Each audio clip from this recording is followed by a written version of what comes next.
I absolutely love this color. I'm a big fan of a nude, definitely has a bit of a hint of orange.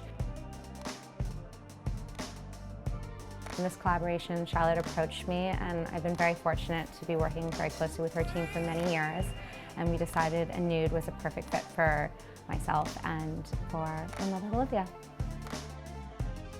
I always think that lipstick is a very important part of one's face because it can really tell a story, as can the eye. As Charlotte would say, lipstick is happiness in a tube. This shade I would probably wear in so many different ways. You can definitely do it with a smoky eye, or you can do it with something more neutral. The wonderful thing I love about this packaging, it reminds me of the bronzer palette, and everything just really symbolizes Charlotte Tilbury. Elegant and chic.